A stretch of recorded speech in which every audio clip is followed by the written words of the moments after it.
Jelajahi cara baru mendapatkan informasi. Download Metro TV Extend sekarang.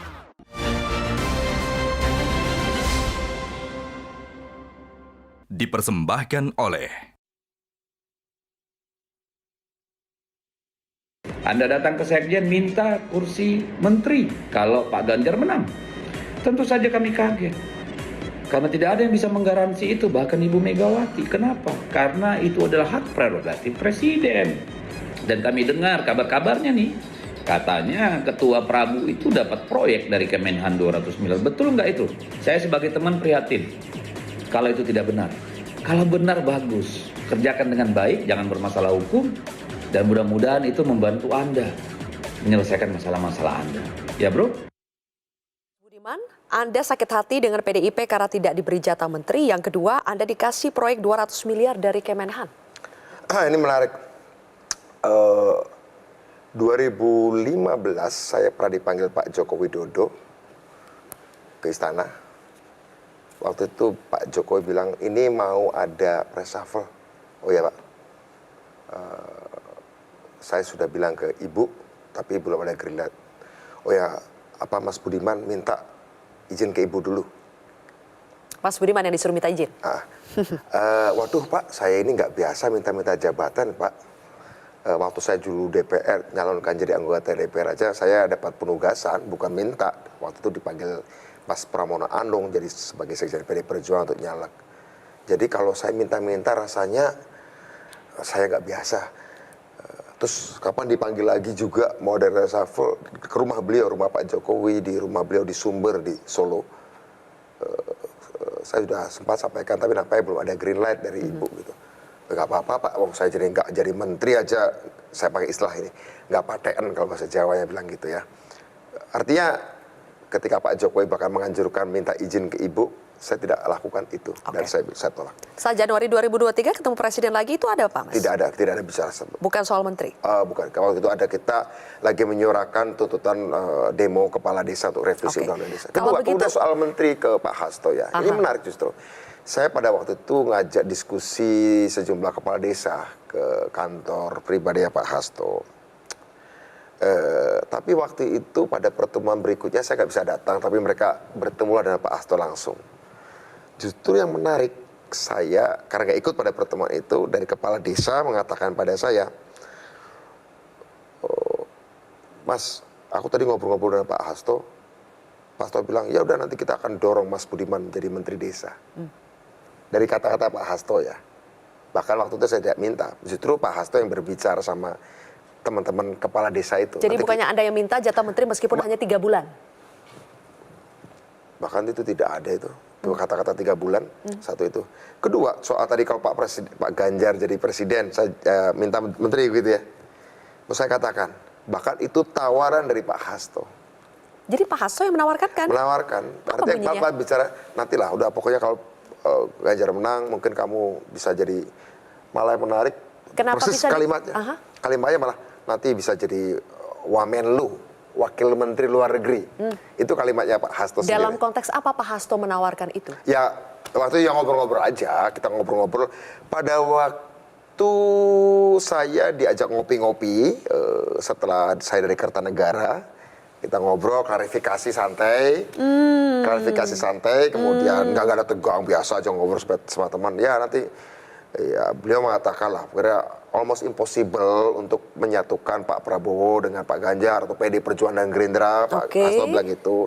Nah ya nanti kalau Pak Ganjar menang ya nantilah kita perjuangkan kamu jadi di kabinet. Kamu mungkin juga ngerti internasional politik, mungkin ya minimal setidaknya kamu bisa jadi Wamenlu. Kali ada kalimat Wamenlu. Itu setelah Anda ke Kertanegara itu ya? Iya. Dan tapi Ganjar memang sudah ditetapkan. Sebelumnya nggak pernah bicara tentang Wamenlu kan, Wakil Menteri Luar Negeri ya. Jadi maksudnya kenapa disebut seperti itu? Apakah Pak Hasto ini lagi mencoba membujuk supaya Anda tetap mendukung Ganjar atau bagaimana? Nggak apa-apa, itu obrolan teman biasa ya. Tapi intinya biasa. Anda membantah tidak pernah sekalipun Anda meminta jatah menteri, mau itu ke Presiden Jokowi maupun ke kalau Pak Jokowi PDIP. Makanya menarik nih Sylvia kalau cerita lebih jauh lagi. Pada hari pertama Pak Jokowi melantik kabinet 2014, saya dipanggil Pak Pratikno. Pak Pratikno bilang gini, Mas, kita kan baru bentuk Kementerian Desa nih. Sebenarnya kementerian itu dibuat salah satunya untuk Mas Budiman ada di situ. Ya nggak apa-apa Pak kalau saya nggak jadi menteri. Tapi nggak ada green light itu. Jadi berkali-kali Anda digagalkan oleh Nggak pokoknya internal. kira-kira katanya nggak ada kerja. Tapi it's okay. Mau saya juga nggak minta ya, saya nggak minta. Tapi memang saya pernah gini, Sylvia, supaya diklarifikasi juga.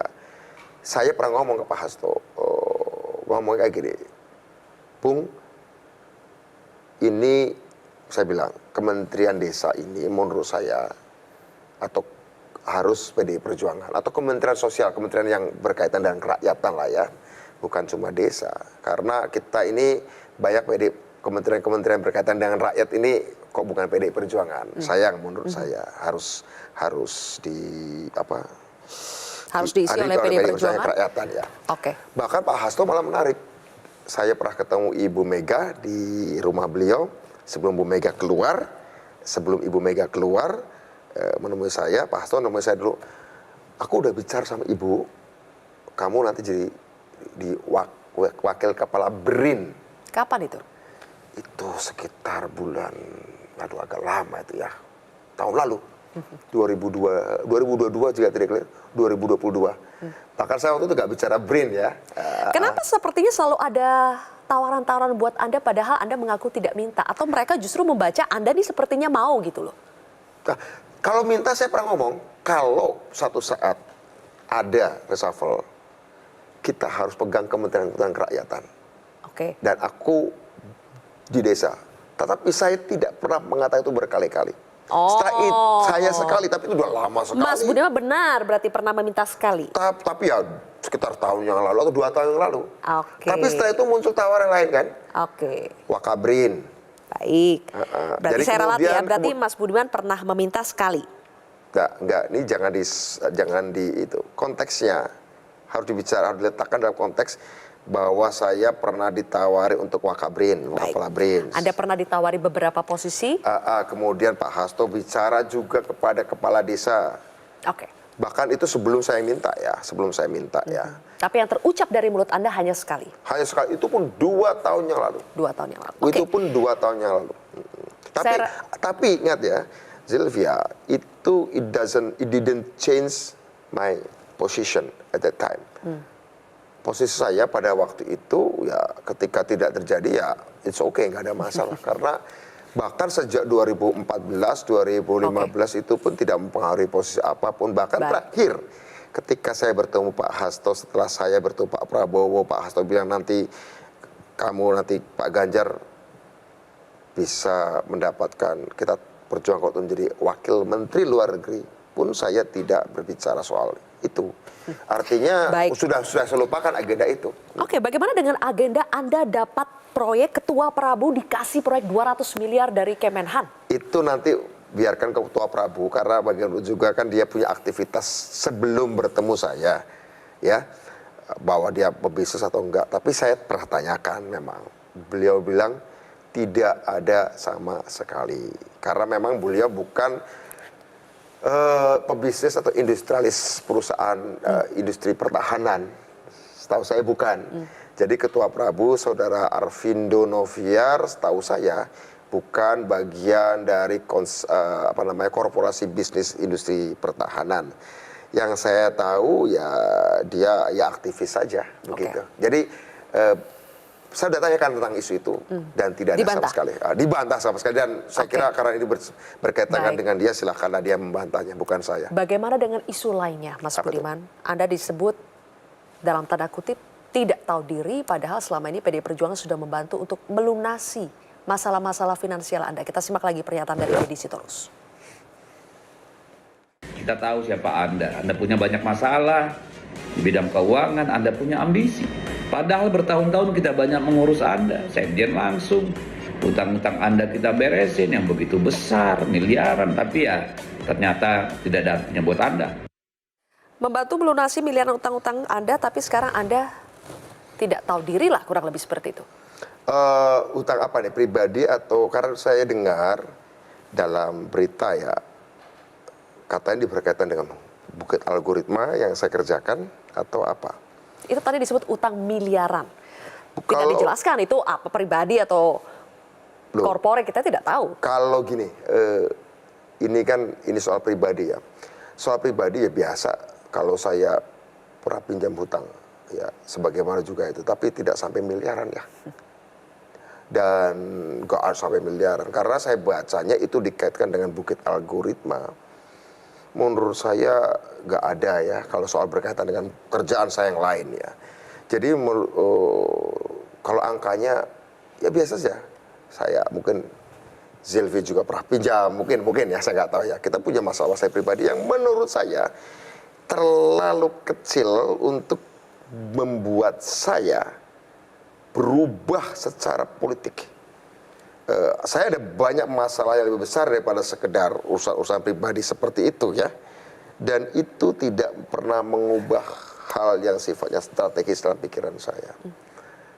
Budiman Sujatmiko dan bukan saya sendiri, banyak teman-teman saya seperjuangan pernah mengalami hal-hal yang lebih besar tapi nggak mau berpengaruh pada posisi politik. Oke.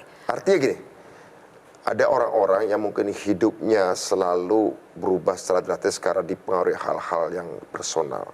Kalau saya, sejauh yang saya tahu, saya tidak pernah melakukan perubahan-perubahan politik gara-gara persoalan-persoalan kecil.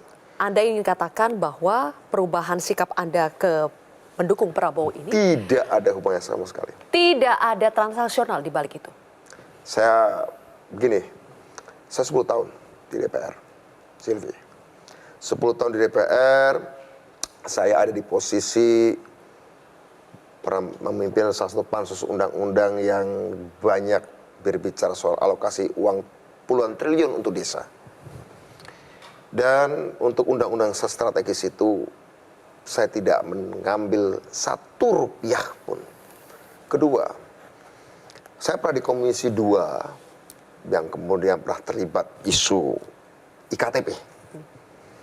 Saya adalah orang yang pernah dihubungi 2 wartawan dan 2 media berbeda menanyakan soal IKTP. Kenapa tanya saya?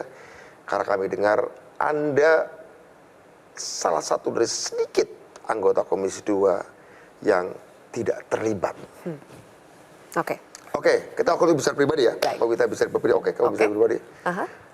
Singkat Mas Budiman. Sampai 2024 ini Budiman Sujatmiko 10 tahun anggota DPR. Ya. Bahkan untuk punya rumah pribadi pun saya tidak. Baik. Itu pilihan hidup.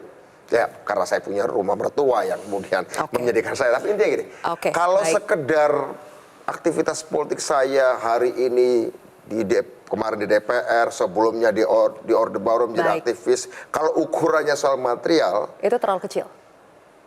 Terlalu menghina akal sehat saya juga. Baik. Terlalu menghina apa yang selama ini saya perjuangkan. Jadi Anda jangan pakai kacamata yang biasa Anda pakai untuk melihat saya. Materialistik itu tidak cukup untuk mengubah pandangan Anda soal politik ya. Tapi ternyata kita tahu Budiman yang dulu itu sangat berbeda pandangan politiknya terhadap Prabowo. Oke. Ya. Tapi ternyata bisa berubah. Nanti kita akan bahas lebih jauh, pemirsa, usai jeda. Ya.